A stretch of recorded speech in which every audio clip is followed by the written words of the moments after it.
Χαλκίδα, 2013. Μια η λογική και μια το πάθος. Να έχει πάντα η ζωή τη λογική, να αντιμάχεται το πάθος κι αν το θρέφει. Μα δειλιάζει, την τροπή πιο δυνατή, κατευνάζει την ορμή, μα αυτό θεριεύει.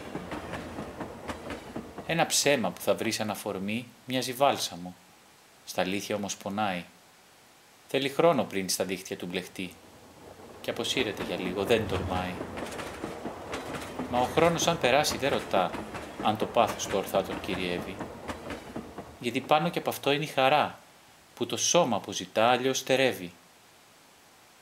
Η ελπίδα το εγώ του μη πληγεί μοιάζει εύλογη, το ρίσκο να μην πάρει. Μα στα αλήθεια κάτι έχει διαραγεί κι είναι το πάθος του που σφάλισε στα μπάρι.